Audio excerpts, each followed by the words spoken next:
Teman-teman sekalian, riya ini dibenci sekali sama Allah.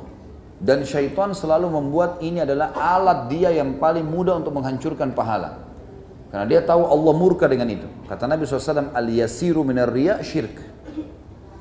Sedikit saja dari riya itu sudah syirik. Sudah nggak diterima ibadahnya.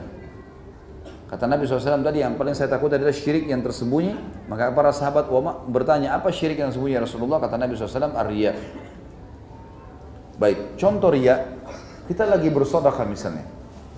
Kemudian ada bisikan dalam hati kita, tuh ada orang di sebelah kamu lagi, lihat.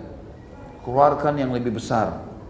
Tunjukkan sama dia. Jangan keluarkan dulu kalau dia belum lewat. Dan seterusnya. Selalu ada. Ini kalau terlintas dan belum kita iyakan, tidak terjadi. Karena dia akan selalu ucapkan. Puasa.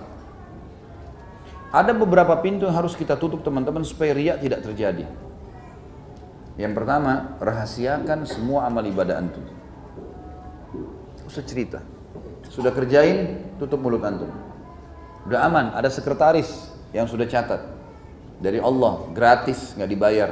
Nggak pernah tidur. Antum tidur pun dicatat sama dia. Semuanya. Malaikat, kiri kanan. Tidak ada satu huruf pun kecuali dia catat semua. Udah selesai. Nggak usah repot-repot. Dan semua orang yang tidak menceritakan ibadahnya selama hidup teman-teman sekalian, pasti Allah akan bongkar dan sebarkan pada saat dia sudah meninggal. Menjadi ibrah dan pelajaran bagi orang-orang. Itulah sebabnya kenapa kisah orang-orang soleh sampai kepada kita. Jadi nggak usah ceritain, rahasiakan. Kata Nabi SAW dalam hadis riwayat Muslim, Inna Allah yuhibbut taqiyul ghaniyul khafi. Allah cinta sekali dengan hamba yang taqi, takwa, bertakwa, patuh sama Allah. Diperintahin, dikerjakan, tidak diperintahin, ditinggalkan. Ya. Atau yang dilarang ditinggalkan. Yang halal dinikmatin, yang haram ditinggalkan. Taqi. Kemudian, ghani, kaya. Tidak butuh sama orang. Dia yang membantu, dia yang memberi. Royal, memberi di jalan Allah. Dan khafi, suka menyembunyikan amalnya. Ini penting teman-teman sekalian. Jadi jangan diceritain. Rahasiakan. Kita sudah kerjakan, sudah selesai. Kalau ada yang nanya memang darurat, dari mana? Sholat. Kita bilang dari sholat. Nggak masalah. Gitu kan? Jadi kita rahasiakan. Ini dulu yang pertama. Yang kedua, jangan ceritakan. Yang pertama rahasiakan, yang kedua jangan ceritakan. Tahan mulut. Setiap kali ada kesempatan menceritakan, rem. Ditahan. Kadang-kadang teman-teman cerita apa? Syaitan bisikin kita. Tuh dia cerita tentang masalah umroh.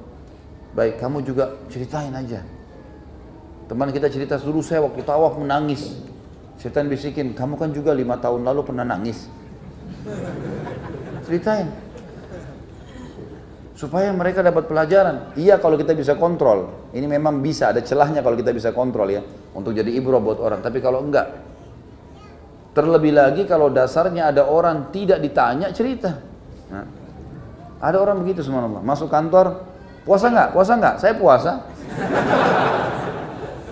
Enggak ada orang nanya, enggak ada yang perlu sama dia. Nah, nanya. Apapun, ada orang begini subhanallah, kelihatan orang ini. Kelihatannya dari mana? Setiap orang bicara apa, dia selalu rasanya mau punya andil di situ. Itu ciri orang riya itu. Disebutin siapa? Oh iya saya juga pernah. Iya saya juga pernah. Selalu dia mau ada andil di situ. Kontrol. Kalau ada, kalaupun kita tahu, ya sudah diam aja. Saya kita pernah bantu orang miskin. Saya temuin orang miskin di sana gini-gini. Kita tahu memang orang miskin ada di situ. Oh ya sudah. Syaitan bisikin, kau kan juga pernah bantu, ucapin, sampein. Enggak. A'udzubillah minasyaitonirrajim. Jangan ceritain. Rahasia, jangan dicerita. Karena ceritanya namanya ujub. Ya. Ini pintu-pintunya ini. Masuk riya, rahasiakan, jangan cerita orang lain. Yang ketiga teman-teman pintunya, baca fadilah ikhlas. Baca ancaman riya. Ada ilmunya. Kita nggak mau minum racun karena kita punya ilmu kalau racun itu mematikan.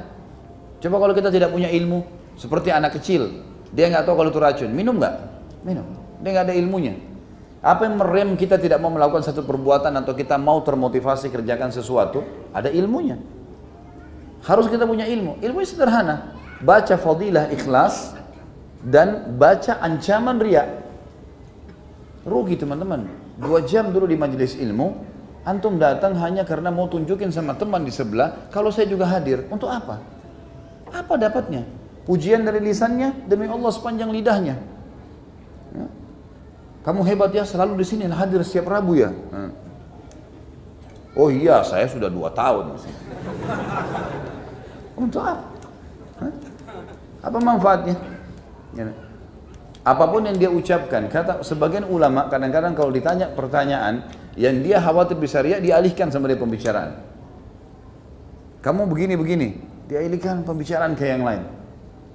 Imam Ahmad rahimahullah itu pernah nangis sampai materi lagi ceramah. Ada lewat hadis Nabi SAW tentang surga kalau nggak salah, lalu beliau menangis. Saking tidak bisa tahan sampai keluar ingusnya. Lalu beliau memegang ingusnya dengan jubah hidungnya sambil mengatakan, sungguh flu ini sangat menggangguku. Dia bukan bohong karena memang keluar, flu kan memang keluar ingus. Supaya dia tidak ditahu kalau nangis karena itu. Pernah Abdullah bin Mubarak rahimahullah, ulama tabi'in, mengundang tamu-tamunya tepat hari Senin, lagi hari puasa. Karena memang tamu-tamunya datang dari luar kota dan nginap di rumahnya. Dia biasa puasa Senin Kamis. Istrinya siapin makan. Tradisi pada saat itu mereka tidak mau makan kalau tuan rumah tidak duduk. Dia lagi puasa. Silakan makan. Enggak, kami tunggu tuan rumah, sahibul baitnya dulu. Bagaimana Abdul Mubarak, bagaimana berperilaku nih? Baik, silakan ayo duduk. Dia duduk sama dia. Diambil 1 genggam makanan, ayo makan, dimasukin di mulutnya. Sambil dia ngunyah. Orang lihat, oh sudah makan. Baik. Orang semua duduk makan nih. Sebentar ya, saya ke belakang. Di belakang dibuang makanannya sama dia. Tetap dia puasa. Allahu alam kalau antum nih, mungkin sekalian ditelan.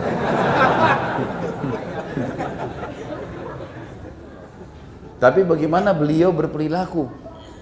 Tamunya, jadi dialihkan sama dia. Tetap dilakukan, tapi tidak ditelan, tidak dibatalin sama dia puasanya. Gitu kan? Tidak dibatalin sama dia.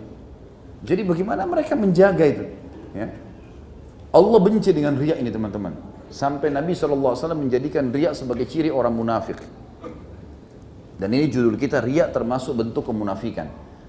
Bukan cuma sekedar ciri, bentuk kemunafikan. Artinya ada ciri tadi saya bilang, cirinya orang riya itu selalu mau hadir di setiap orang itu teman-teman sekalian. Kalau dia kuasai semua bidang, itu orang gila. Dia bisa ilmu kedokteran, dia bisa ilmu ini, dia bisa ilmu itu, semua dikuasai sama dia. Ini orang gila nih, gimana caranya dia kuasain semuanya? Nggak mungkin itu. Tapi dia fokus kepada bidang tertentu, gitu kan?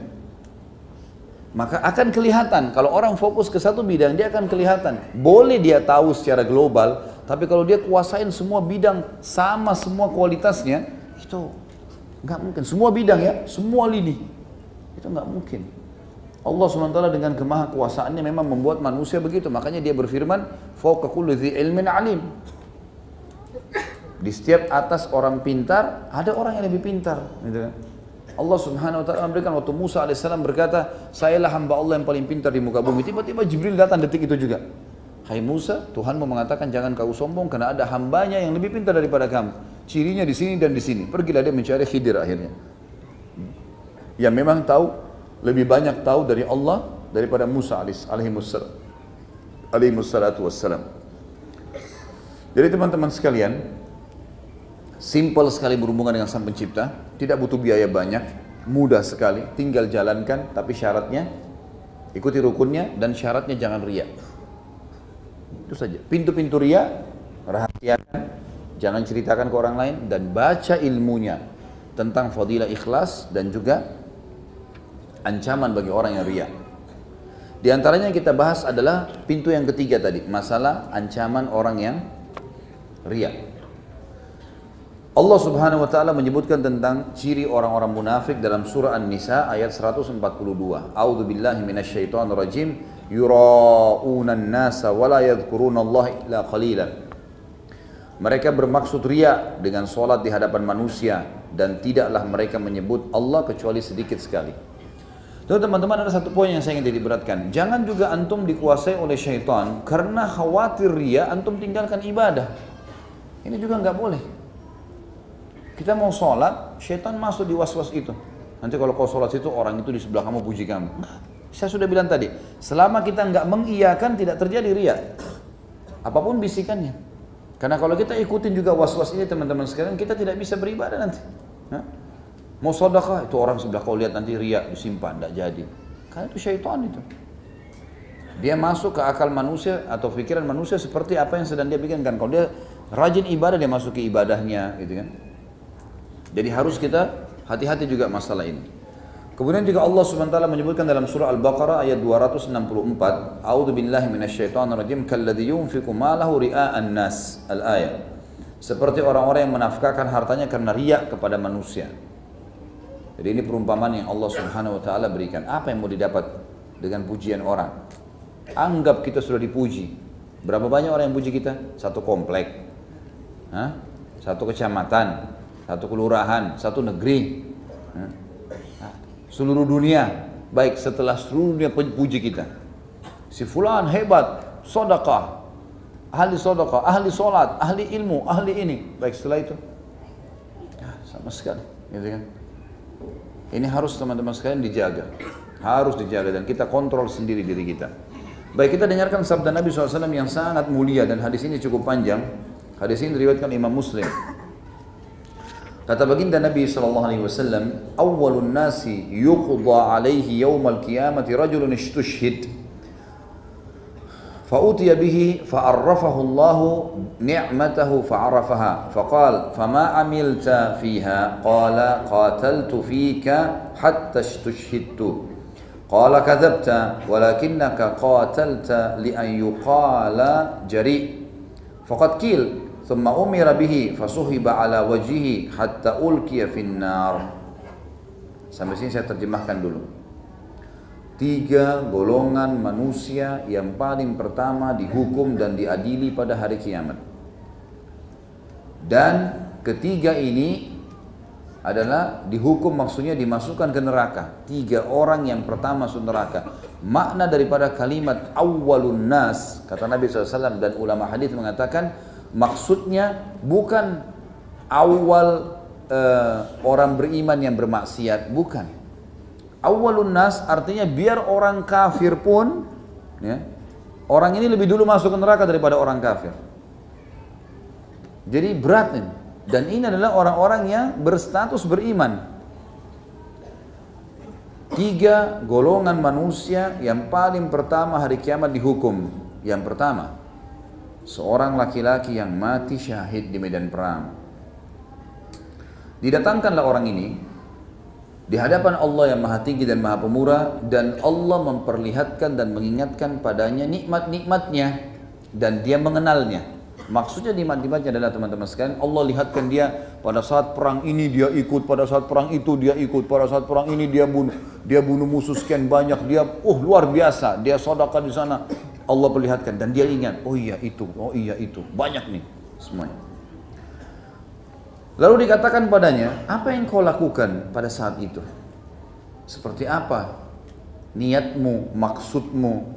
Dia mengatakan, aku berperang untukmu ya Allah, sampai aku terbunuh syahid. Dikatakan padanya, engkau telah dusta. Dusta. Tapi kau berperang pada saat itu agar kau dikatakan jari. Jari itu teman-teman banyak maknanya ya. Kalau ada orang yang berlebihan ekstra dalam berani, maka dikatakan jari dalam bahasa Arab. Jadi apa yang orang tidak lakukan dia lakukan. Mungkin dia loncat dari tempat tinggi, mungkin dia lakukan sesuatu yang resikonya besar, namanya jari. Ini makna yang paling umum, gitu kan?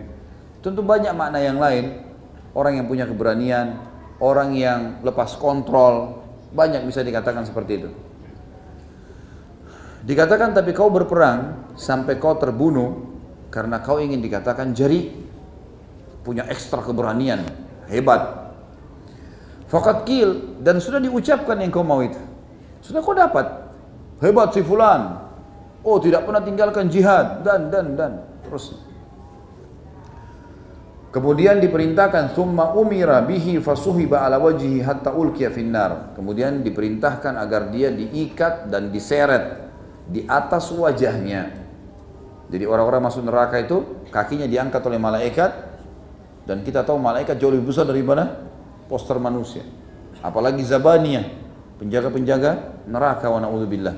Ya. Yang Allah mengatakan falyad'u nadiyah sanad'u zabaniyah.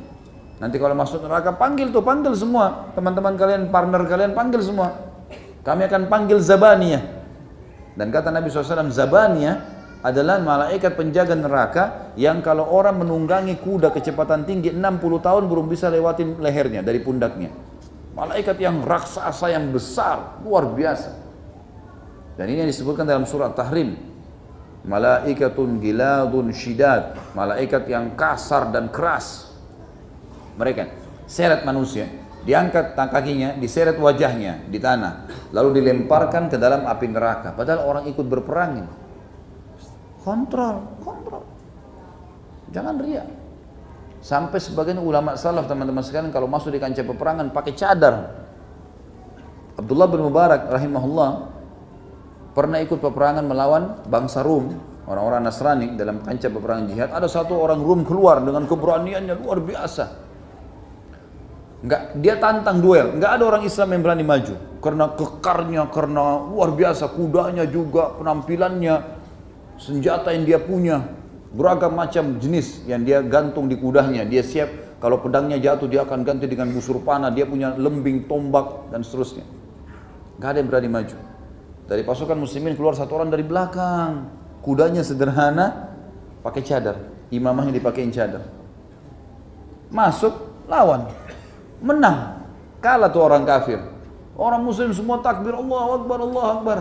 Orang ini balik, nggak bicara apa-apa, kembali ke belakang sekali. Ada satu orang dari pasukan muslimin penasaran, mau tahu siapa orang ini. Dikejar sama dia. Dan sengaja dia sudah tahu, pasti orang ini tutup muka, tahu gitu kan. Dia tidak mau ditahu siapa dia. Lalu dari samping orang ini sengaja loncat, ditarik cadarnya itu, imamahnya, terbuka, ternyata Abdullah bin Mubarak. Ternyata dia waktu ikut perang, teman-teman, dia sengaja nggak bilang. Dia sengaja nggak bilang, karena dia ulama besar. Kalau dia bilang, pasti dia ditaruh di depan, pasti dia nggak mau. Seorang ulama besar, begitu mereka merahasiakan. Pernah terjadi musim peceklik, teman-teman sekalian. Panas sekali di Irak. Lalu orang-orang pada berdoa, nggak turun hujan. Sholat istisqa nggak turun hujan. Abdullah bin Mubarak ini masuk ke dalam masjid, rahimahullah. Dia sholat tahiyat masjid, lalu dia tundukkan kepalanya. Tiba-tiba mendung, turun hujan. Rupanya dia masuk masjid, karena dia memang ditahu ulama ini suka merahasiakan ibadahnya. Ada orang yang mengintai dia, diikutin. Begitu dia duduk sholat 2 rakaat, ada orang sembunyi di pojok masjid. Lalu kemudian dia habis sholat salam, dia duduk tundukin kepalanya. Tiba-tiba mendung, turun hujan. Orang ini datang mengatakan, sungguh demi Allah saya tahu hujan turun karena doamu hai Abdullah. Lalu Abdullah pun balik kepada dia langsung mengatakan, jangan kau buka aibku. Artinya ini jangan ceritain ke orang. Kalau kau tahu ini pun jangan ceritain ke orang. Waktu tadi di cadarnya dia bilang, sungguh kau telah mempermalukan aku di hadapan Sang Pencipta Allah. Mereka jaga betul itu. Jaga betul, ya. Jadi kita harus tahu, teman-teman sekalian, hati-hati. Apalagi mungkin sekarang belum terbuka, tapi satu waktu terbuka, teman-teman. Allah mudahkan kita jihad dan seterusnya. Hati-hati, kontrol. Betul-betul ikhlas mencari syahadah. Dan kata Nabi, kata para ulama, siapapun yang ikhlas masuk, siapapun yang masuk di kancah peperangan, demi Allah dia tidak akan mati kecuali ajalnya datang. Dan yang dipilih oleh Allah mati syahid adalah orang yang paling ikhlas. Nggak bakal mati, antum nggak usah khawatir masuk kancah peperangan, nggak bakal mati. Dan sejarah membuktikan kepada kita dari zaman Nabi SAW sampai sekarang, teman-teman, kalaupun ada orang yang mati syahid, kalau ada pun pasukan kayak pasukan muslimin di Palestina, gitu kan, pasti jumlah yang masuk di kancah peperangan, yang mati lebih sedikit daripada yang hidup. Enggak mati, yang mati itu betul-betul orang yang mau memang mati syahid. Yang saya ceritakan kemarin kisah salah satu dari suku Ashja' yang masuk Islam di perang Khaybar. Pada saat Nabi SAW mau kasih ghanimah, dia bilang, ya Rasulullah, saya bukan masuk Islam untuk ini. Saya mau anak panahnya Yahudi dari benteng Khaybar Menembus di sini, kena di sini, tembus di sini. Kata Nabi SAW, Allah kasih kau kalau kau betul-betul tulus padanya. Awal takbir, Allahu Akbar, anak panah Yahudi terlempar ke arah para sahabat, ke arah muslimin, dan orang yang pertama mati orang ini. Orang ini yang pertama mati. Waktu mati kata Nabi SAW, huwa, ini orangnya tadi. Kata para sahabat, iya ya Rasulullah. Kata Nabi SAW, subhanallah, maha suci Allah yang telah membenarkan janjinya. Karena dilihat oleh Nabi SAW betul-betul yang dia tunjuk di situ kena anak panah. Tembus dan di sini dia mati syahid. Semua sahabat nangis waktu itu. 1.400 orang nangis semuanya. Kenapa mereka nangis? Karena mereka jauh dari Madinah mau mati syahid, malah orang ini baru masuk Islam dapat syahadah langsung. Keikhlasan. Butuh itu. Kontrol teman-teman sekalian. Fikir apa manfaatnya ceritain ke orang? Enggak ada manfaat sama sekali. Biarin antum tidak dikenal di bumi tapi dikenal di langit teman-teman sekalian. Allah tahu, malaikatnya tahu, makhluknya Allah semua tahu. Air, ini teman-teman sekalian minuman. Kata para ulama, kalau dia bisa mengeluarkan suaranya, dia akan berkata pada orang saleh, saya bersyukur kepada Allah menjadi bagian dari tubuhmu. Kalau dia orang fasik, cuma dia tidak bisa dengar. Kalau bisa bicara, dia akan mengatakan, kalau bukan takdirnya Allah, saya tidak sudi dari bagian tubuhmu. Itu perkataan para ulama salaf, mengatakan bahwasanya seperti itu kalau bisa berbicara. Jadi sebenarnya yang mengenal kita kalaupun kita riak teman-teman, hanya segelintir orang di situ. Tapi tidak diterima amalnya. Cuman kalau kita tidak riak, kita ikhlas, semua ini kenal kita, semua tahu. Yang tidak kenal malah kita ikhlas hanya segelintir orang. Untuk apa kita kejar yang segelintir, kita lupain sang pencipta dan malaikat-malaikatnya, miliaran jumlahnya, makhluknya Allah yang lain. Ikhlasin niat, gitu kan? Ikhlas itu punya bekas loh teman-teman sekalian. Keikhlasan itu kata ulama seperti cahaya yang kalau dia lakukan dia akan menerangi dengan cahaya itu kepada makhluk yang lainnya. Harus dijaga, dikontrol. Lalu dikatakan wa rajulun ta'allama al-ilm wa 'allamah wa qara'a al-Qur'an fa utiya bihi fa 'arrafahu ni'amahu fa 'arafaha qala fama 'amilta fiha qala ta'allamtu al-ilma wa 'allamtuhu wa qara'tu fika al-Qur'an qala kadzabta walakinnaka ta'allamta liyuqala 'alim wa qara'ta al-Qur'an liyuqala qari' faqad qil thumma umira bihi fasuhiba ala wajhihi hatta ulqiya fin nar. Golongan kedua teman-teman sekalian adalah seseorang yang suka belajar ilmu agama, hadir di majelis ilmu, enggak pernah gaib, Masya Allah. Lalu kemudian dia juga mengajarkannya, membaca Al-Quran. Lalu kemudian didatangkan dia pada hari kiamat di hadapan Allah. Lalu Allah memperlihatkan nikmat-nikmatnya. Dia isi pengajian di sana, dia isi pengajian di sini, tablik akbar sana, tablik akbar sini. Pematerinya dan juga orang yang belajarnya. Orang yang belajar juga begitu. Di sana ustaz dia hadir, sana ustaz dia hadir. Baik, Allah perlihatkan, ingat ini, ingat itu, ingat di sana, ingat di sini. Baik, dia tahu semuanya. Lalu ditanya, apa yang kamu lakukan pada saat itu? Dia bilang, aku belajar ilmu. Dan aku mengajarkannya serta aku membaca Al-Quran karenamu ya Allah. Kata Allah, kau dusta, tapi kau belajar ilmu agar kau dikatakan seorang alim, kiai, ustadz.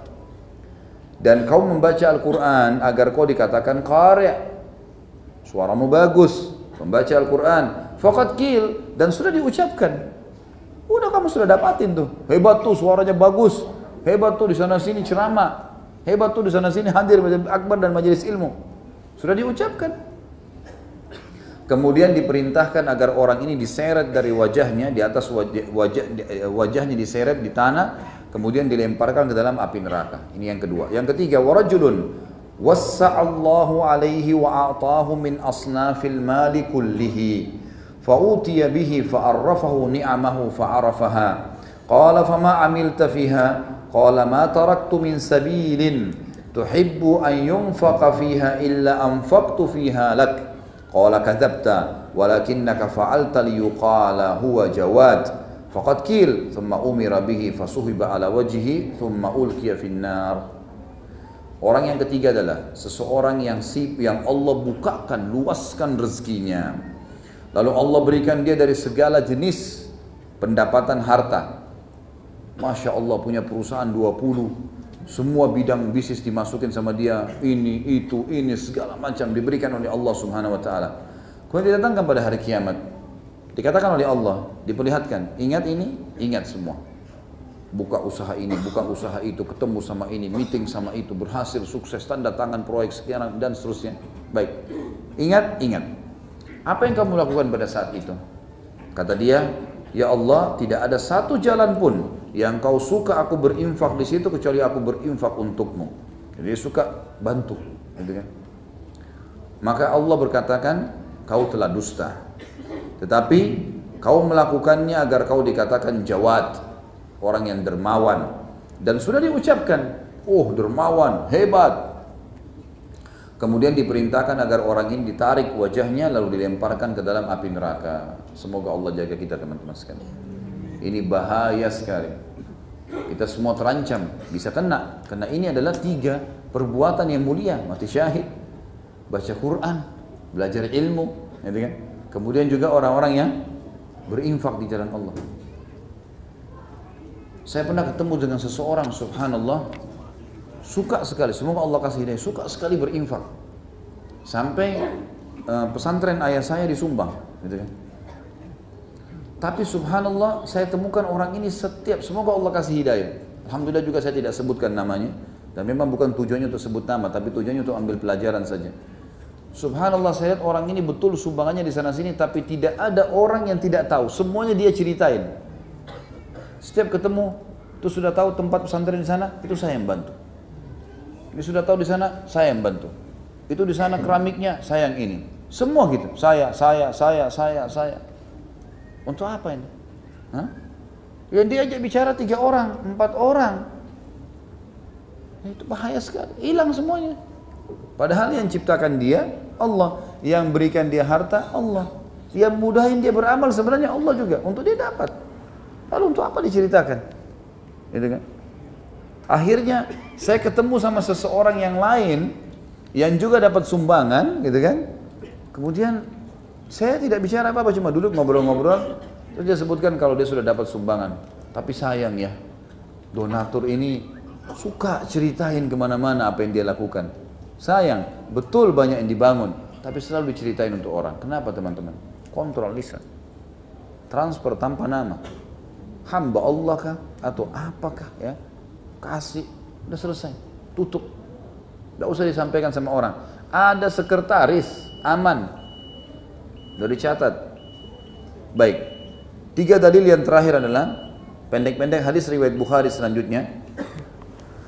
Anna nasan dari Ibnu Umar radhiyallahu anhuma, anna nasan qalu lahu inna nadkhulu ala umara'ina fanaqulu lahum bi khilafi ma natakallamu bihi in kharajna min indihim. Faqala Ibnu Umar, kunna na'uddu hadha nifaqan ala ahdi Rasulillah sallallahu alaihi wasallam. Bahwasanya ada sekelompok orang bertanya kepada beliau, sesungguhnya kami mengunjungi para amir kami, pimpinan-pimpinan kami. Lalu kami mengatakan kepada mereka sesuatu yang berbeda dengan apa yang kami katakan apabila kami telah keluar dari hadapan mereka. Maka Ibnu Umar berkata, dulu di masa Rasulullah sallallahu alaihi wasallam kami mengkategorikan ini sebagai suatu kemunafikan. Kata ulama hadis yang dimaksud adalah orang-orang ini, mereka kalau masuk muji-muji, wajahnya 2. Oh iya, kami bakti, kami setia, kami begini, terima kasih Pak, Bapak memang hebat, puji-puji. Ya. Di belakang keluar, itu orang begini. Ini banyak. Ya. Ini termasuk kemunafikan. Dia cuma mau ambil maslahat saja. Dia cuma mau mengambil seseorang. Dan ini juga termasuk Allah menyebutkan ciri munafikin mudabdabina baina dzalik. Enggak jelas. Ya. Kalau ada teman-teman sekalian antum temukan orang selalu memuji antum, hindari orang ini. Hindari. Apalagi kalau baru kenalan sudah ceritakan aibnya orang, hindari udah. Baru kenal sama kita sudah diceritain segala macam. Ada orang subhanallah baru jadi teman, sudah ceritain istrinya semua buruk, suaminya semua buruk, tempat kerjanya semua buruk. Padahal dia sedang menggantung nasib di situ. Ini teman-teman tidak layak jadi sahabat. Kalau ada orang subhanallah berteman sama kita, yang kita dapat selalu nasihat positif, masukan yang baik, ya. Dia diskusi, maka ini positif. Ini yang kita lakukan, ini yang kita jadikan seman. Jadi termasuk sifat kemunafikan. Kemudian dikatakan Dalam hadis selanjutnya muttafaqun alaih kata Nabi SAW, man sam'a samma Allahu bih, wa man yura'i yura'illahu bih. Barang siapa yang memperdengarkan amalnya, sum'ah sengaja sebut-sebut, maka Allah akan memperdengarkan aib dirinya pada hari kiamat. Dan barang siapa yang memamerkan amalnya riya, maka Allah akan memamerkan juga aibnya pada hari kiamat. Dan yang terakhir adalah hadis Nabi SAW, diriwayatkan oleh Hakim, al-yasiru minar riya syirkun. Sedikit saja dari riya maka sudah termasuk syirik. Allahu alam. Seperti biasa kita buka pertanyaan insyaallah setelah salat ba'da isya. Subhanakallahumma bihamdika asyhadu an la ilaha illa anta astaghfiruka wa atubu ilaik. Wassalamualaikum warahmatullahi wabarakatuh. Assalamualaikum warahmatullahi wabarakatuh. Alhamdulillah wassalatu wassalamu ala Rasulillah. Segala puji bagi Allah Subhanahu wa taala, juga salawat dan taslim besar Muhammad sallallahu alaihi wasallam. Pertanyaan pertama setelah salam tentunya, apakah kita bisa bertaubat dari dosa riya yang dulu pernah kita lakukan? Tentu saja. Semua dosa yang pernah kita lakukan, kita boleh bertobat darinya, besar atau kecil. Dan itu memang dianjurkan. Kita sudah tahu banyak hadis-hadis tentang taubat. Seperti diantaranya adalah hadis Nabi SAW yang sahih, at-taubat tajubu ma qablaha. Taubat membersihkan semua kesalahan yang lalu. Dalam hadis yang lain juga dikatakan sesungguhnya Allah menerima taubat seorang hamba selama dia belum sampai ke tenggorokannya, belum dicabut ruhnya, bisa diterima taubat. Dan dalam hadis yang lain juga dikatakan sesungguhnya Allah sangat gembira dengan taubat hambanya. Jadi memang boleh, insya Allah taubat. Bagaimana kita tahu bahwa taubat kita diterima? Tentu tidak ada ciri khusus ya, nggak ada ciri khusus karena kita hanya disuruh taubat saja. Selebihnya tawakal kepada Allah Subhanahu wa taala. Yang penting kita penuhi syaratnya. Kalau Imam Nawawi rahimahullah menyebutkan 3 syarat mutlak. Meninggalkan dosa itu seketika, menyesali dan berjanji sama Allah tidak mengulanginya. Sebagian ulama tambah dengan syarat keempat, menyibukkan sisa umur dengan amal saleh. Boleh. Itu saja. Selebihnya sudah. Tawakal kepada Allah. Allah Maha mendengar, Maha mengetahui apa yang kita lakukan dan kita niatkan. Saya tinggal di lingkungan saya dipanggil Pak Haji, padahal saya belum haji. Apakah saya harus jelaskan bahwa saya belum haji? Saya takut panggilan tersebut akan membuat saya jadi riya. Bagaimana solusinya? Riya itu kalau ibadah sudah dikerjakan atau sementara dikerjakan. Kalau antum belum kerjakan, tidak ada hubungannya sama riya. Tetapi nanti bisa masuk ke bab-bab yang lain kayak sombong, ya, atau manipulasi data, gush, ya, namanya bahasa Arabnya gush, tapi itu manipulasi. Itu bisa masuk ke bab itu, dosanya lain lagi tuh. Jadi kalau antum belum pernah haji lalu dipanggil haji misalnya, gitu kan? Lalu antum diamkan saja, ini masuk ke masalah manipulasi. Ini bisa tadlis, merusak hubungan kemurnian hubungan antum dengan Allah Subhanahu wa taala. Tidak masuk riya di situ. Kalau saran saya nasihati, sampaikan, maaf saya belum haji. Sekaligus juga saya ingatkan teman-teman sekalian, haji ini bukan gelar, bukan prestasi ini. Ini bukan sebuah gelar akademik yang mesti kita tulis di nama kita. Ibadah teman-teman sekalian. Kalau ini dibuka sebenarnya pintunya, orang akan dibuka semuanya nanti. Haji, sholat, zakat, bisa saja ditulis sebelumnya nanti muzakki fulan. Bisa orang begitu, musalli fulan. Sama dengan haji fulan, sama sebenarnya. Sama saja. Maka sebaiknya tidak usah disebut. Udahlah, antum pergi haji karena Allah, Allah sudah tahu, dicatat. Udah cukup. Untuk apa kita pasang gelarnya? Dan saya sarankan terus terang dari hati saya menasihati teman-teman sekalian, tinggalkan gelar ini. Kalau ada di KTP hapus, jangan ada, nggak perlu ada gelar. Kecuali memang dasarnya antum punya gelar akademik, itu gelar akademik lain. Emang dasarnya diberikan predikat itu untuk menunjukkan antum telah kuliah, antum telah sekolah. Itu lain. Nggak ada hubungannya sama riya itu. Karena itu sebuah predikat yang memang orang tahu ini pernah sekolah di sini, pernah S1, pernah S2, pernah S3, pernah menyusun beberapa tulisan ilmiah jadi profesor. Itu sesuatu yang biasa. Tapi kalau haji, ibadah kan, sama dengan sholat. Untuk apa ditaruh di gelar nama? Ya kalau pasti diterima haji antum, kalau tidak. Jadi lebih baik ini memang harus ditinggalkan, harus dihapus teman-teman. Jangan ini karena dibiarkan jadi sebuah kebiasaan. Jangan bangga dipanggil Pak Haji, jangan juga kita memanggil mereka. Panggil Bapak. Bapak panggil Papa gitu. Dan kapan ada seseorang yang sudah haji kemudian dia dipanggil namanya, dia merasa berat, ini bahaya nih, bisa bab riya. Berarti memang dia pergi haji untuk dipanggil. Nah, ini jadi riya ini, nggak boleh sama sekali. Bagaimana caranya agar tidak berbuat riya kembali? Karena sifat riya susah dikendalikan. Saya sudah bilang tadi kiat-kiatnya kan? Ya, disebutkan kiat-kiatnya tadi. Tentu saja rahasiakan amal itu, jangan diceritakan pada orang lain, gitu kan? Kemudian rahasiakan, kemudian jangan diceritakan, dan kemudian perkaya diri kita dengan ilmu. Belajar insya Allah. Dengan belajar kita bisa kontrol kok, bisa dikontrol, bisa dikendalikan. Karena selalu tersirat itu, tapi kita bisa melawannya. Jazakallah khair Ustaz atas kajiannya. Wa iyyak insyaallah. Adakah doa agar terlindungi dari dosa riya? Banyak. Banyak sekali doa-doa yang diajarkan Nabi SAW tentunya. Di antaranya itu ada doa yang kurang lebih maknanya saya tidak hafal lafadznya ya. Dan selamatkanlah aku dari perbuatan riya yang aku ketahui atau aku tidak ketahui. Maksud dalamnya juga syirik yang aku ketahui dan syirik tidak aku ketahui. Ada, tapi ini bisa kita sebutkan tentunya dengan lisan kita sampaikan kepada Allah, ya Allah jaga supaya jangan sampai amalku riya. Di antara kata ulama yang dianjurkan adalah pengucapan disampaikan oleh Ibrahim dan Ismail alaihissalam pada saat mereka sudah membangun Ka'bah. Padahal membangun Ka'bah perintah Allah kan, mereka nabi, jelas mereka sudah dijaga oleh Allah dari masalah riya. Tapi mereka tetap mengatakan Rabbana taqabbal minna innaka antas samiul alim wa tub alaina innaka antat tawwabur rahim. Ya Allah terimalah ini dari kami, gitu kan? Sesungguhnya Kau Maha menerima amal-amal, gitu kan? Dan terimalah taubat kami, sesungguhnya Kau Maha menerima taubat hamba-hambamu. Jadi kita dianjurkan begitu. Habis sholat, Rabbana taqabbal minna. Habis puasa, habis apa saja kita membaca doa agar Allah terima. Mudah-mudahan dengan doa ini setelahnya kita akan terbendungi dari riya.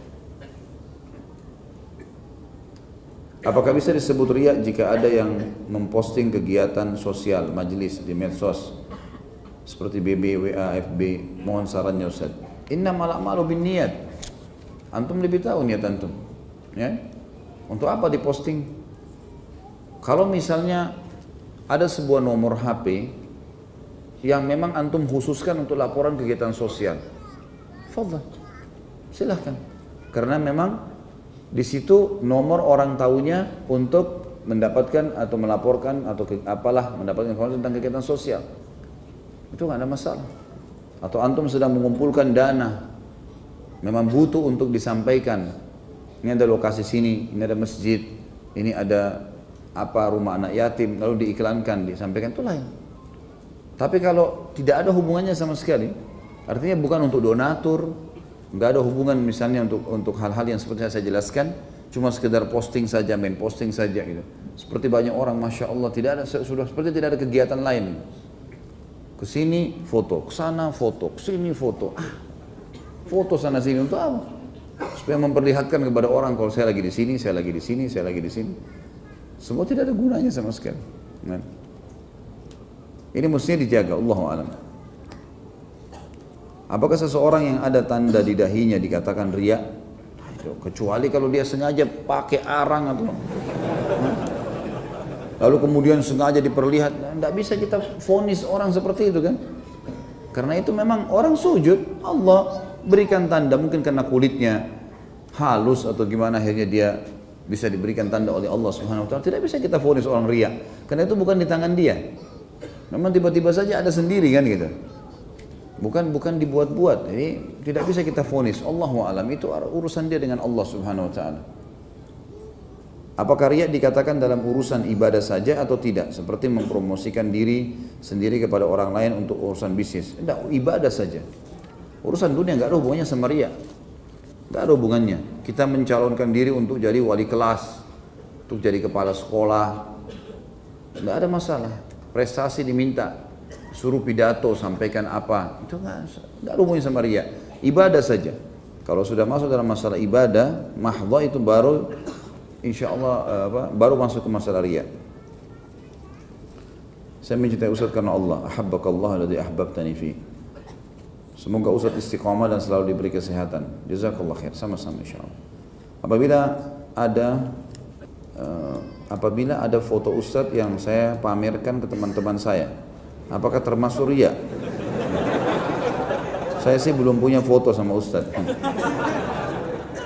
Nggak ada hubungannya riya, kecuali antum terlepas dari saya ya, siapa saja di antara asatidzah antum hadir pengajiannya, lalu kemudian antum sengaja foto, lalu kemudian antum posting dengan tujuan innamal a'malu binniyat, antum supaya dibilang hadir di pengajiannya si fulan, nah itu riya. Jadi ini semua Allah yang tahu. Makanya tadi 3 golongan yang datang hari kiamat itu adalah golongan-golongan yang tidak ada manusia tahu kalau mereka riya. Tapi kalau sudah berhadapan dengan mahkamah Allah Subhanahu wa taala hari kiamat, ini mahkamah yang maha adil. Nggak ada lagi hal-hal yang tersembunyi di situ, semuanya ketahuan. Dan ini teman-teman sekalian, saya sarankan begini, untuk foto ya, darurat saja. Tidak harus setiap hari foto, semua difoto, nggak penting. Itu bukan, jangan jadikan sebagai sesuatu yang harus dan sebuah hobi. Keliru teman-teman sekalian, keliru. Artinya foto juga dibolehkan pada hal-hal tertentu. Batasi. Jangan semuanya teman-teman sekalian. Di setiap baju foto, di setiap gaya foto, di setiap tempat foto. Untuk apa? Kecuali darurat boleh, bukan tidak boleh ya. Kalau saya termasuk berpegang pada pendapat Syekh Utsaimin rahimahullah yang mengatakan boleh, tapi hal-hal darurat itu. Artinya kalau perlu, ada orang ini memang kita perlu ada foto sama dia, memang supaya saya merasa senang karena foto sama dia, sesama jenis tentunya. Mungkin karena ustadznya, mungkin karena atasannya, ya. Mungkin karena sahabat lamanya, mungkin orang tuanya, saudaranya, anaknya, nggak ada masalah. Tapi bukan berarti di setiap kesempatan selalu saja ada foto ini dijadikan sebagai sebuah kebiasaan. Sampai orang naik mobil pun lampu merah, foto lagi, selfie sendiri. Kayak sudah tidak mau kehilangan kesempatan. Ya, daripada selfie, baca Quran ahsan. Lebih baik. Ya. Baca tentang apalah. Selain sudah baca Al-Quran, dari lampu merah 1 menit, baik baca Quran. Lampu merah ke depannya buka hadits apa, kisah tentang seorang sahabat, baca sesuatu gitu kan. Karena kalau antum tersibukkan dengan foto, kita sudah tahu semuanya. Otomatis antum akan sibuk dengan galerinya. Sibuk mengalbumkannya, sibuk tiap kali mau tidur melihatnya. Buang-buang waktu semuanya. Artinya darurat, saya bukan mengatakan tidak boleh, tapi jangan itu jadikan sebagai sebuah hobi, udah harus selalu kita lakukan. Akhirnya tersibukkan dengan itu teman-teman sekalian. Ini harusnya kita jaga. Beberapa ulama-ulama, imam-imam Masjid Haram, Masjid Nabawi dan Masjid Haram Nabawi itu mengingatkan loh. Pada saat banyak jemaah yang ceprek foto sana sini, mereka ambil mic, mereka bicara, ikhwani muslimin, sadar ini masjid. Bukan tempatnya untuk foto-foto terus gitu. Apalagi foto di dalam masjid Nabawi misalnya, kemudian tunjukkan kepada orang, apa yang akan terjadi? Terbuka nggak pintu riya? Terbuka pintu riya. Untuk apa kita buka? Sudahlah, kita sudah tiba di sana, alhamdulillah, bisa sujud alhamdulillah, tidak perlu foto sana sini. Jadi mesti dijaga. Ya, tentu saja kalau antum mengatakan, oh saya bisa kontrol saja, sudah itu hak antum, silahkan. Alhamdulillah kalau bisa kontrol. Cuma berhati-hati lebih baik, kan gitu. Menjaga kesehatan lebih baik daripada mengobati penyakit. Sekarang antum lagi sehat, lebih baik antum jaga makanan, jaga itu lebih aman, lebih mudah, lebih murah daripada sudah sakit baru berobat. Itu lebih repot. Gitu. Saya ingin melakukan, semoga yang hadir di majelis ini dipertemukan kembali di surganya Allah. Amin insyaallah. Setiap ingin melakukan kebaikan atau ibadah, saya selalu terbesit rasa riya sehingga saya ragu untuk melakukan kebaikan atau ibadah tersebut.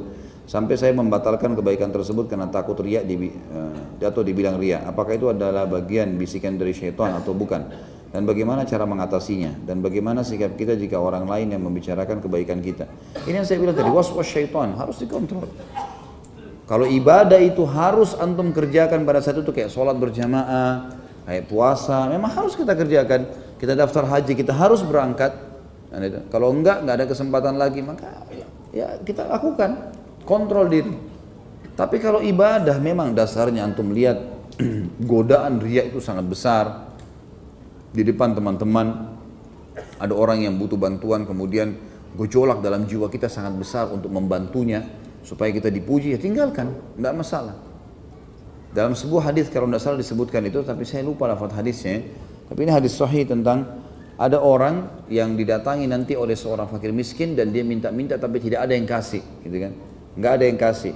Nanti setelah fakir miskin itu pergi, barulah orang ini keluar dari kaumnya, kemudian dia memberinya dari belakang. Jadi memang kalau kita khawatir sekali, ya sudah jangan dilakukan. Kalau memang bukan pada saat itu harus antum melakukan. Kayak tadi contoh sudah azan, sholat, nggak bisa lagi. Dan sebenarnya teman-teman sekalian, riya itu akan terkikis dengan sendirinya kalau antum jadikan seperti roda kebiasaan ya. Maksudnya ya sudahlah, sholat udah antum biasakan pergi, gitu kan? Kemudian antum anggap semua manusia ini adalah makhluk yang tidak perlu antum riya. Seperti misal tidak bisa dikatakan tidak ada orang tua riya kepada anaknya misal. Jadikan semua manusia seperti itu coba. Antum tidak butuh riya di depan mereka. Orang tua kalau baca Quran, anaknya lihat lagi baca Quran, ya iya lagi baca Quran. Enggak, insya Allah 90% orang ayah itu tidak akan riya sama anaknya. Karena dia anggap untuk apa riya sama orang ini? Anak saya. Nah jadikan semua manusia begitu coba. Jadi bisa saja kita lakukan kan? Bisa kita kontrol. Kalau dulu sewaktu beribadah, apa ini? Terselip rasa riya. Apakah Allah terima ibadah kita tersebut? Walaupun dulu kita belum tahu tentang ancaman riya. Nggak bisa, tidak diterima sama Allah. Kalau riya ada, nggak diterima sama Allah SWT. Tadi kan kita sebutkan hadis terakhir ya. Al-yasiru minar riya syirk. Sedikit riya maka syirik. Udah nggak boleh terima. Kuasa Allah SWT. Allahu alam kalau antum berdoa merengek sama Allah berdoa, ya Allah kalau emang amal pernah riya, ya Allah mudah-mudahan engkau tetap bisa memberikan bagian aku darinya. Itu kuasa Allah, kita nggak tahu. Tapi secara dalil pasti dibatalkan oleh Allah. Riya itu dibatalkan oleh Allah, nggak bisa. Makanya sekarang ke depan harus lebih hati-hati. Sisa umur kita isi dengan hal-hal yang ikhlas. Kalau kita infak dengan cara transfer, terus bukti transfer kita kirim via WA ke Ustadz, terus minta didoain Ustadz, apakah ini riya? Innamal a'malu binniyat. Nggak bisa saya nilai itu riya atau tidak, gitu kan? Antum transfer untuk kegiatan tertentu, lalu kemudian antum beritakan. Memang kadang-kadang saya minta bukti transfernya supaya kita tulis data atau dilihatkan, oh sudah terkumpul sekian, gitu kan? Dari sumbangan Islamic Center, dari berbagai kegiatan sosial. Jadi kalau memang antum kirim dan niatnya, innamal binniat, niatnya adalah memang karena saya minta bukti itu, ya sudah silahkan. Nggak ada masalah, insya Allah, tinggal kontrol saja. Tapi apakah antum riya? Saya nggak tahu, susah kita nilainya kan? Nggak tahu, karena itu diri antum sendiri. Semuanya dari kita bahasakan teman-teman supaya antum secara pribadi setiap kita mengontrol itu supaya nggak riya. Karena dia pasti terlintas, syaitan akan gunakan karena ini senjata paling gampang untuk menghilangkan pahala. Sedikit riya sudah habis gitu. Makanya jangan diiyakan, isti'adzah. Insya Allah dengan hadir di majelis ilmu seperti ini dan sudah faham tadi, kita akan lebih hati-hati nanti ke depan. Coba antum nanti rasakan, oh ya ini nggak boleh, ini riya. Harus saya baca a'udzubillahi minasyaitonir rajim. Tolak, jangan ceritain. Sudah selesai, malaikat sudah catat, udah Allah sudah tahu. Jadi kita akan terkontrol nanti dengan ilmu. Makanya pentingnya tahu ilmunya gitu kan. Apakah orang tua yang membanggakan anaknya termasuk riya? Tentu saja tidak. Tentu tidak. Kalau orang lain yang menyebutkan kebaikan kita tanpa kita minta, gitu kan, maka tidak riya. Karena riya itu diistilahkan bagi orang yang memperindah ibadahnya atau dia menceritakannya kepada orang lain. Kalau orang lain ceritakan ibadah kita, tidak ada hubungannya sama kita sama sekali. Oh si fulan itu isi pengajian di sini. Oh si fulan itu diiklankan misalnya supaya orang-orang pada datang taklimnya. Seperti sekarang banyak media, tidak ada hubungannya sama sekali orang yang iklankan. Kecuali kalau memang dianya terpengaruh. Dia lihat kemudian dia mengatakan, duh nama saya disebutin atau apa, syaitan bisikin lalu dia ikutin, itu mungkin. Tapi insya Allah setahu saya, Allahu a'lam, mudah-mudahan tentunya semua dai-dai umumnya sudah tahu poin ini dan pasti mereka tidak mau konyol menghilangkan pahala mereka. Bolehkah saya melarang orang tua saya untuk tidak membanggakan anaknya? Tidak usah. Kalau dia bangga sesuatu yang positif, misal karena anaknya suka berbakti, gitu kan, itu nggak ada masalah. Karena beberapa kali terjadi, ada orang yang pernah menyebutkan di hadapan Nabi SAW kalau anakku ini berbakti denganku, misal. Ya. Istriku ini begini, suamiku ini begitu. Nah, itu tidak masuk dalam bab riya. Ya. Dan Nabi SAW membiarkan itu. Bagaimana sikap kita dengan orang tua yang suka bercerita tentang kebaikan anaknya? Sama ini. Padahal niat saya ketika membantu itu diam-diam. Itu dia menceritakan, kita nggak mungkin bendung. Kalau kita mau nasihatin, mengatakan maaf ibu, ayah, tidak usah diceritain. Ya, lebih baik jangan. Terus ya, iya, atau nggak apa-apa, dia tetap mau jalan, sudah. Yang penting kita bisa kontrol saja. Kita hanya kontrol. Selama antum tidak iya kan tidak riya, tidak usah terlalu khawatir. Bagaimana bila ada akhwat berhijab atau niqab yang suka selfie tapi suka juga menulis kata-kata dakwah dengan foto selfie-nya? Ada yang menganggap itu riya, tapi ada juga yang menganggap itu untuk menginspirasi orang lain. Bagaimana yang benar? Apa hubungannya nasihat sama foto? Ini sama saja dengan orang iklan mobil perempuan yang terbuka bajunya. Apa hubungannya mobil sama perempuan itu? Minuman perempuan, ini perempuan, semua perempuan. Sekarang dia pasang fotonya lalu dia tulis kalimat dakwah. Untuk apa? Coba. Lebih dekat ke masalah apa? Riya.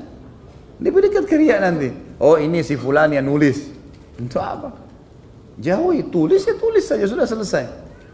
Makin tidak dikenal, makin aman dari riya. Makin tidak ditahu. Karena makin terahasiakan, makin tertutup. Kan itu? Makin bagus, makin tertutup pintu riya. Syaitan tidak bisa masuk di situ. Maka saran saya tulis nasihatnya, nasihat saja. Nggak usah yang lainnya.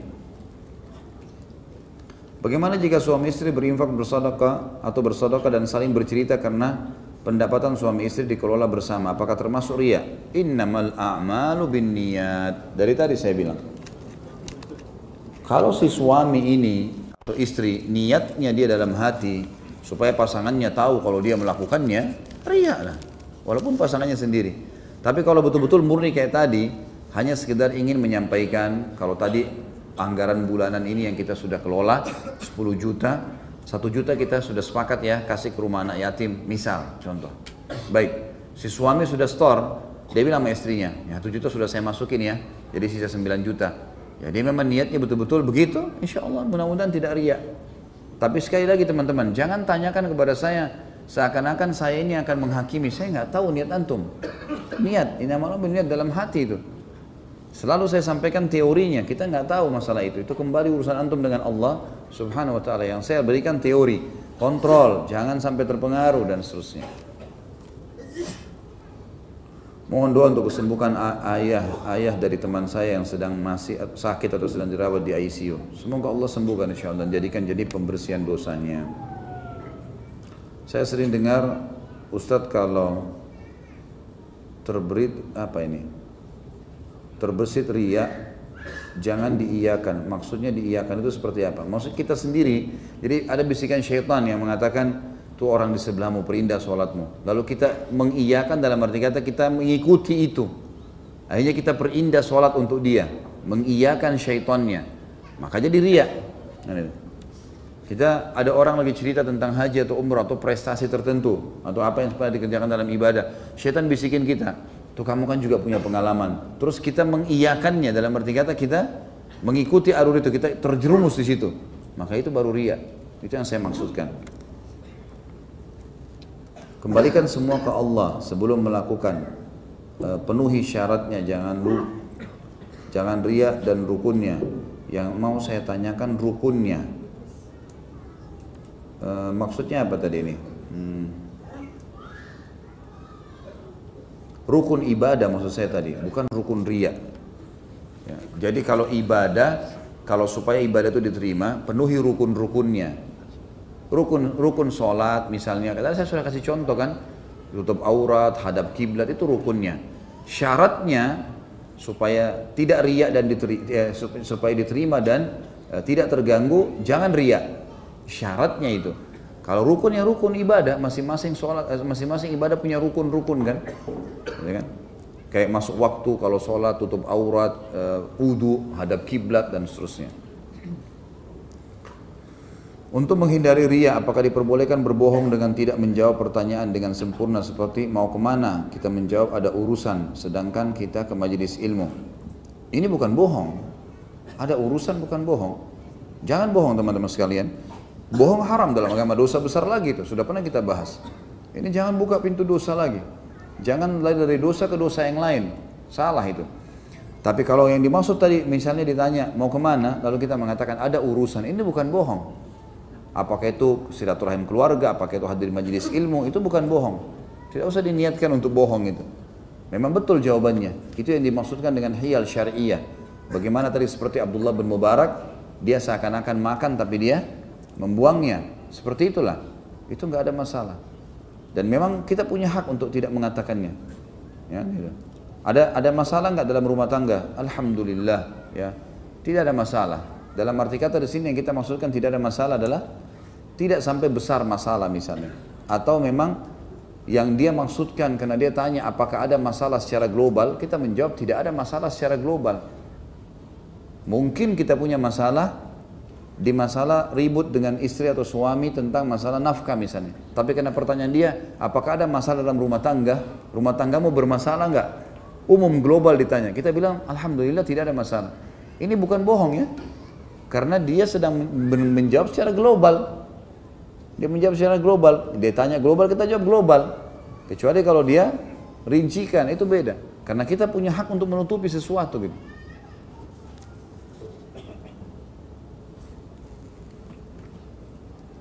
Ini sudah tadi, sama ini masalah bekas hitam di dahi ya. Saya kalau sholat sunnah di masjid dekat rumah, susah mencari tempat yang tertutup. Apakah sholat sunnah saya termasuk riya dan tidak diterima? Sudah saya bilang, jangan tanya, saya nggak ngerti. Antum lebih tahu, innamal a'malu binniyat. Ini bagaimana ini? Tanya begini terus sama. Yang kedua saya mau tanya Ustaz, sanda saudaranya.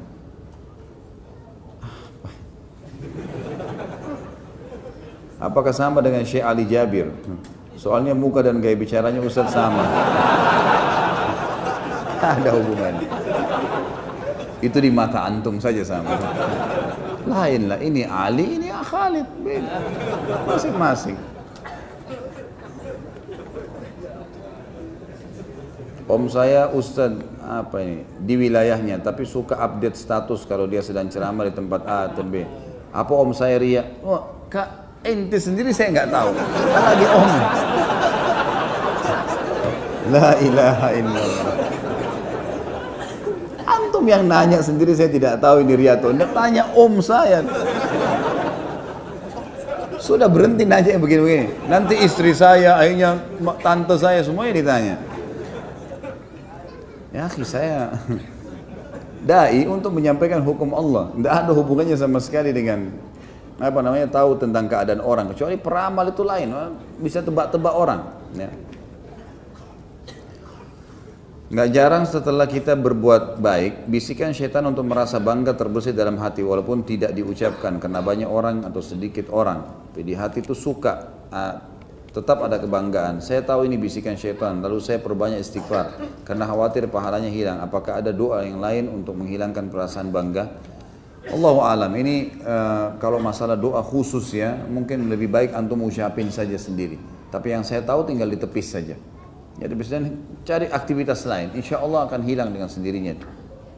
Sama dengan seseorang sengaja melihat lawan jenisnya misalnya lewat, gitu kan? Kalau dia lewat saja sudah ditinggalin sama dia, lalu dia beraktivitas yang lain, itu akan terlupakan dengan sendirinya karena syaitan sudah tertutup pintu di situ. Dia akan buka pintu baru untuk menggoda antum. Jadi sibukkan diri aja dengan kegiatan, nanti insya Allah itu akan hilang dengan sendirinya.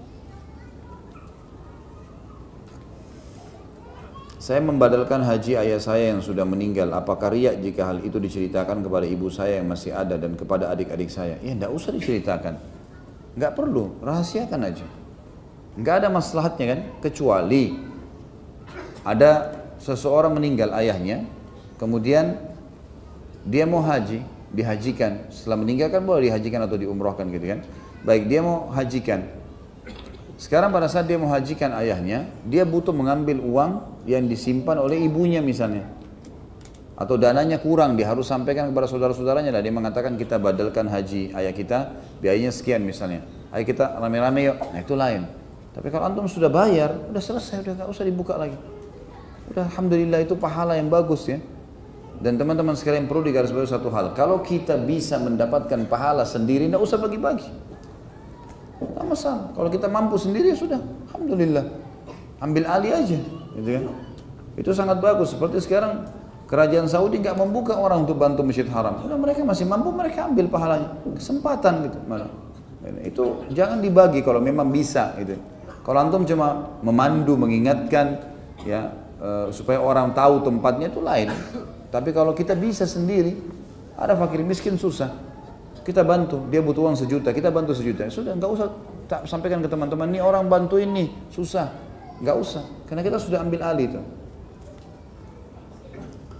Bagaimana jika seorang ingin menghindari riya tapi malah dusta? Ini sudah tadi. Misalnya dia seorang yang puasa, ketika temannya bertanya, kamu puasa? Dia bilang tidak. Nah ini dusta nyata, nggak boleh nih. Terus bagaimana seharusnya sikap kita untuk menjawab agar menghindari riya? Bahasakan saja, iya saya puasa. Selesai. Ada syaitan bisik tuh, orang tahu. Nah, kita selama nggak mengiyakan, selama kita tidak terbawa arus di situ, ya, maka insya Allah tidak termasuk riya. Bagaimana jika ada bisikan syaitan yang terbesit di hati kita untuk ingin dipuji, tapi jiwa menahan untuk tidak dipuji? Bagaimana cara mengatasi ini Ustaz? Apakah termasuk riya? Loh kalau sudah ditahan alhamdulillah itu targetnya. Kalau sudah nahan, tidak diucapkan, sudah bagus. Dan langsung sibukkan setelahnya dengan aktivitas yang lain. Nanti syaitan akan tinggalkan tuh. Karena bagi dia sudah selesai, sisi ini sudah nggak bisa dimasukin. Sibukkan aja dengan kegiatan yang lain insya Allah. Ana bergabung di grup WhatsApp. Fungsi dari grup tersebut untuk berbagi ilmu pengetahuan tentang agama. Jika ada yang bertanya, Ana sering menjawab lama-lama. Ana merasa ada perasaan riya, sehingga saat ini ada yang bertanya, Ana diam saja. Ana berpikir biar orang lain yang menjawab. Apakah langkah tersebut keliru? Kalau antum merasa memang itu ada orang yang ahli di situ yang bisa menjawab di dalam grup itu, ya sudah biarkan orang jawab. Tapi kalau tidak ada, memang antum sendiri yang tahu itu, maka jawab saja, nggak masalah. Baik syaitan bilang nanti kau dianggap dominasi begini segala macam, tidak usah peduli, tidak usah peduli.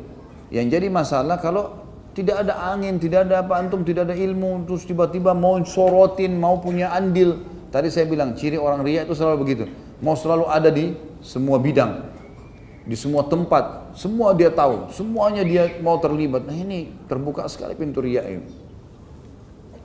Jadi kembalikan saja, kalau antum ahlinya jawab apa adanya dan kontrol diri. Jika dalam sholat berjamaah lalu sebelah saya atasan, lalu saya membaguskan gerakannya, apakah termasuk riya? Oh iya, jelas. Ini contoh jelasnya riya.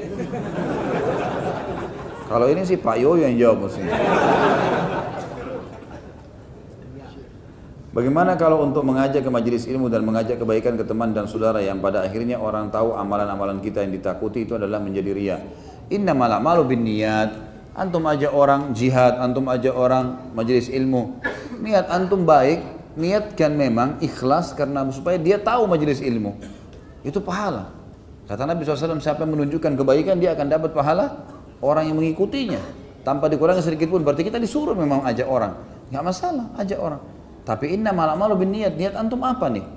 Sekali lagi teman-teman, saya tidak tahu niat antum dalam hati itu antara antum sama Allah, tapi saya mengajarkan teorinya. Adalah kalau ngajak orang ke majelis ilmu, karena ikhlaskan supaya dia dapat ilmu. Itu bagus, positif. Selama dia hadir di majelis ilmu, selama dia dapat manfaat, dia berubah, dia dapat pahalanya. Ada bisikan syaitan tuh, kamu sudah ajak 10 orang tuh, pahalanya besar. A'udzubillahi minasyaitonirrajim. Udah itu urusan saya sama Tuhan saya. Gitu kan? Jadi kita bisa kontrol saja. Apakah ketika saya memberitahu teman bahwa saya sedekah di suatu masjid yang sedang melakukan pembangunan termasuk riya? Sama semua ini. Innamal a'malu binniyat, antum lebih tahu. Tapi dengan tujuan agar teman itu ikut bersedekah menyumbang. Karena saya tahu bahwa teman saya itu ahli sedekah. Kalau antum murni niatnya mau tunjukkan kebaikan, itu di Blok M Square itu ada taklim. Kita hadir yuk, misal. Rame-rame ke sana. Atau kita sana ada tablik akbar. Sana ada kajian Al-Quran, di sana ada ngaji, di sana ada. Insya Allah kita niatnya mau ngajak ikhlas karena Allah, dapat pahala. Tapi kalau antum niatnya memang supaya dibilang, oh orang ini memang yang suka ngajak, gitu kan? Kamu sudah ajak fulan nggak? Saya sudah telepon loh tadi. Oh dicerita panjang lebar semua sama dia. Nggak usah. Bahkan orangnya kalau sudah datang biasanya orang biasa kalau dia kelihatan tuh. Dia datang. Kamu tadi kok nggak angkat telepon saya, sengaja kerasin suara depan orang. Saya sengaja telepon loh supaya kamu datang. Loh orangnya sudah datang, nah. Udah selesai. Kan kelihatan untuk apa dia bilang begitu. Kita sudah lihat, oh alhamdulillah sudah datang, cukuplah. Allah sudah catat, tadi kita niatnya mau ngajak dia, Allah sudah catat pahalanya kok, aman, nggak ada masalah, gitu kan. Nggak perlu kita buat atau mendapatkan pujian dari dia. Gimana cara mengkomunikasikan kepada keluarga di rumah atau teman dekat saya tentang ibadah yang sedang saya kerjakan agar tidak tergolong ria? Karena akhir-akhir ini perasaan mereka penasaran dengan apa yang saya lakukan. Loh, tidak usah jawab, tidak usah ceritakan. Kalau dia tidak bertanya, tidak ada sesuatu yang mendesak, nggak usah ceritakan. Cukup, nggak usah ceritakan. Ini nggak perlu mereka penasaran, mau penasaran terserah penasaran. Nggak ada urusannya sama kita, gitu kan? Nggak usah diceritakan. Sampai tadi kalau ada orang bertanya pun kita lihat, perlu nggak dijawab, gitu. Perlu nggak? Boleh nggak kalau saya ditanya lalu saya mengatakan maaf, saya nggak bisa ceritakan. Hak kita itu, boleh kita bilang. Kamu biasa sedekah di mana ya? Maaf, saya nggak bisa sampaikan. Kita takut nanti kalau kita sampaikan malah jadi riya, itu boleh saja, gitu kan? Nggak usah diceritakan, kecuali memang dasarnya kita sampaikan kepada, misal guru sampaikan kepada murid-muridnya, kita besok mau sedekah di sini ya, kita sampaikan. Nah itu lain, itu berarti memang boleh-boleh saja insya Allah kita sampaikan seperti itu. Allahu a'lam.